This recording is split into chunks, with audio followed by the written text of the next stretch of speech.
Hello and welcome to World News here on TVP World. I'm Diana Skaya. And we start with the latest. On Friday, Ukrainian President Volodymyr Zelenskyy is scheduled to meet Donald Trump in Washington. Now, the trip is expected to revolve around securing guarantees from the United States against any future Russian aggression. Now, Zelenskyy's visit comes just as the U.S. Treasury Secretary announced that a deal regarding Ukrainian minerals has been finalized. Now, our correspondent Oz Chatterjee is in Kyiv. We go to him right now. Good morning, Oz. So what are the expectations in more detail? Is there something that you could tell us with today's visit of Zelenskyy to Washington? Well, the text of that draft of the document has been published now. So those are the details if our audience are really interested in digging down into that document to see what has been promised and what hasn't been promised. That's what I would recommend doing. However, from the Ukrainian perspective, as you so quite rightly pointed out, security guarantees are not included in the document.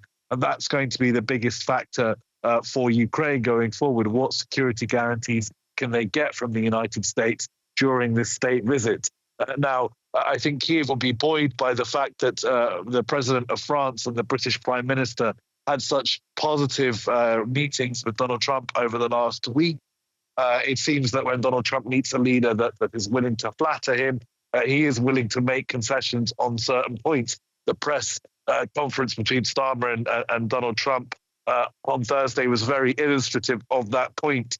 A lot of praise being bounced around by both men, a lot of agreement on certain positions, including around Ukraine. Donald Trump even suggested that Ukraine might take back parts of the South Coast, which is the complete opposite of the line that his vice president, his defense secretary were saying over the last few weeks.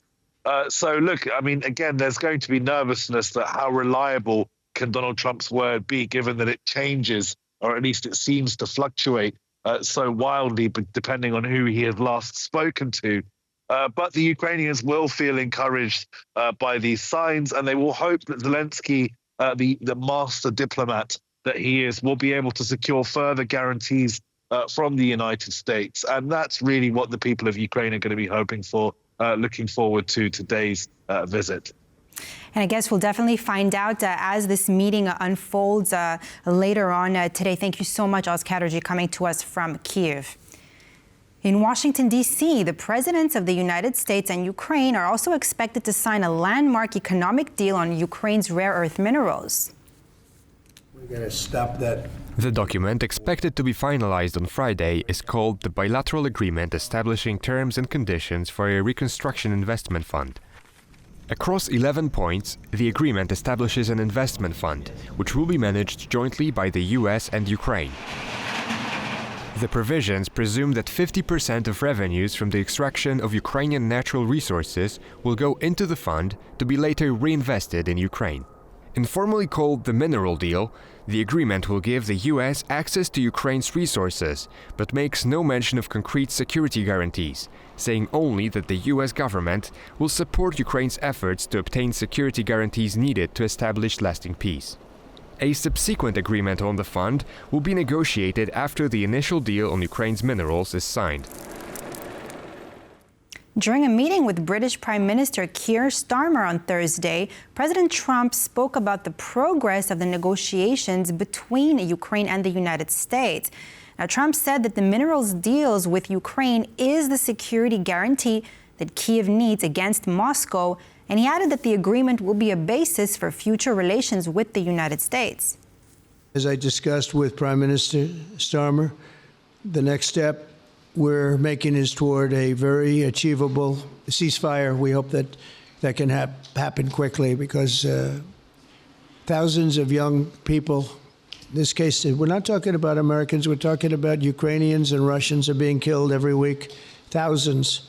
The disaster in Ukraine shows exactly why it's so important for the United Kingdom and other NATO partners to make large investments in their defense capabilities. In many cases, 4% or 5% of GDP would be appropriate. After years of chronic underfunding, there's an urgent need to catch up for some countries. And I want to thank the Prime Minister once again for traveling here today. We've discussed a plan today to reach a peace that is tough and fair, that Ukraine will help shape, that's backed by strength, to stop Putin coming back for more. And I'm clear that the UK is ready to put boots on the ground and planes in the air to support a deal, working together with our allies, because that is the only way that peace will last. As the President says, the deal has to come first, but yes, our teams are going to be talking about how we make sure that deal sticks, is lasting and enforced. So our teams will be talking about that. I think I'm hosting 18 countries on Sunday to further our discussions. Ukrenergo, Ukraine's state-owned power grid operator, has introduced emergency power cuts in some regions of Ukraine. Now, this is due to overnight Russian strikes targeting energy facilities. According to Ukraine's largest private power company, emergency power outages have been reported in the Dnipropetrovsk and Donetsk regions. Power disruptions have also affected the regions of Kirovohrad and Poltava. Now, alongside these attacks on energy facilities across Ukraine, Russian forces also targeted the Sumy region, damaging an apartment block and 10 houses. No casualties were reported. In Zaporizhia, a Russian strike wounded a woman and ignited fires. The Ukrainian military announced on Friday that it had shot down 107 drones out of the 208 launched by Russia overnight. According to Bloomberg, Turkey has indicated openness to deploying troops in Ukraine as part of a potential peacekeeping force. Now, according to the outlet, the matter was discussed between Recep Tayyip Erdoğan and Volodymyr Zelenskyy during the Ukrainian president's trip to Ankara. Now, sources say that Turkey would not contribute to a peacekeeping force unless it is directly involved in consultations about the mission. Moscow says that Russia is concerned about NATO countries discussing a potential mission and publicly opposed allied troops in Ukraine. Now, the idea of multinational peacekeeping force has been floated as a potential security guarantee for Ukraine. While Washington does support the concept, U.S. Defense Secretary Pete Hegseth has said that such a mission would not include U.S. troops. Also, according to the American official, the operation should not be led by the United States, but by European allies instead.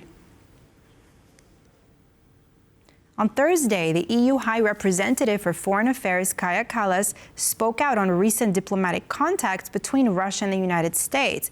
Now, while there, Kallas compared Vladimir Putin to Osama bin Laden and asked whether he, just like Putin, would have been invited to the negotiating table.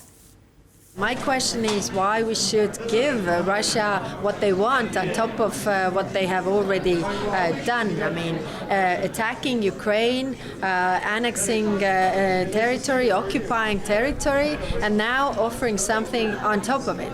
I mean, I brought this example once. I mean, consider here in America that after the 9/11, you would have sat down with Osama bin Laden and said that, okay, what else do you want?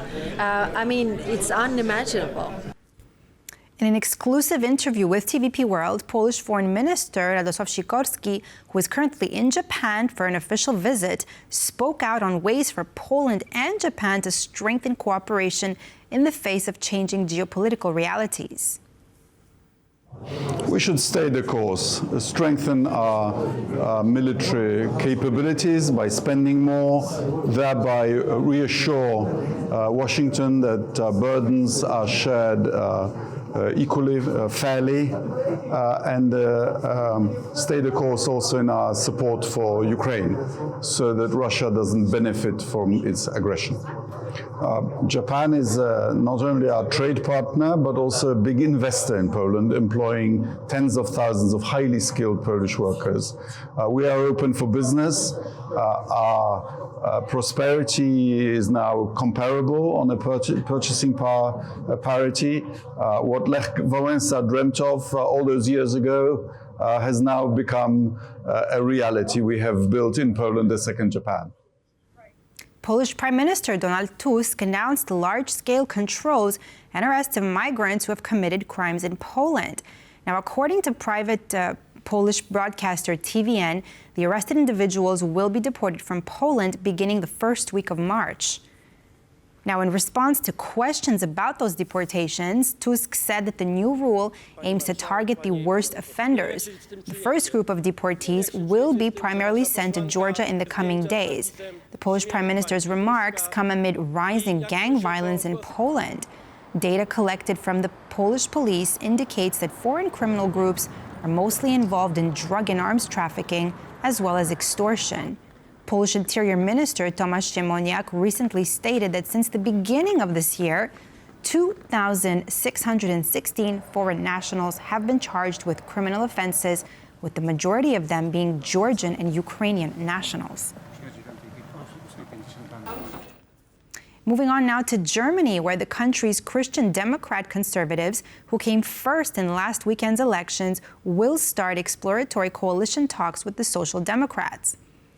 Now, CDU leader Friedrich Merz, who will most likely become Germany's next chancellor, said he wants a government in place by Easter on April 20th. A coalition between the Christian Democrats and the third-placed SPD is the only viable option for forming a government, provided both parties honor a commitment to exclude the far-right Alternative for Germany, which finished second in Sunday's vote. Now, the exploratory talks will involve 9 senior figures from each party. The discussions could lead to more detailed talks with working parties for different policy areas that could develop a legislative agenda.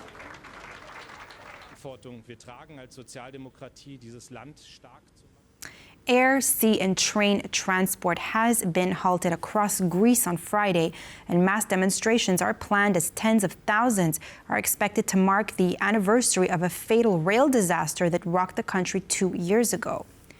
Now, last year, protesters clashed with police as they marked the 12 months since the crash. 57 people, mostly students, were killed and scores more injured in the head-on collision between a freight service and a passenger train. Prime Minister Kyriakos Mitsotakis on Wednesday warned against any violence during the protests. Now, the exact cause of the collision is still unknown, and many want the government to identify and punish the culprits. And famous social media influencers Andrew and Tristan Tate arrived in Florida on Thursday following a turbulent time in Romania. There, the two brothers were on house arrest for months on charges of human trafficking, sexual misconduct, and money laundering. The Tate brothers are back in the U.S. After appeals from American officials, the pair recently had their passports returned, allowing them to travel internationally. Though undoubtedly happy to be off house arrest, the brothers are not out of the woods in Romania yet. A criminal investigation into their conduct is ongoing. Listen. We live in a democratic society where it's innocent until proven guilty, and I think my brother and I are largely misunderstood. There's a lot of opinions about us, a lot of things that go around about us on the internet. We've yet to be convicted of any crime in our lives ever. We have no criminal record anywhere on the planet. He speaks fast, charismatic, and makes convincing arguments, which is one of the things that made him popular among young males. That, and his advice on how to deal with women, usually in a misogynistic way. But the governor of Florida did not mince words when talking about the brothers. The reality is no, Florida is not a place where you're welcome with that type of conduct in the air. Years ago, the pair left the U.S. for Romania, attracted by its less rigid laws, and ended up spending 3 months in a Romanian jail in 2023. Now, the Tates return to the U.S. at a time when free speech might give them the space they need. And that completes this edition of World News here on TVP World. I'm Diana Skaya. Thanks for watching.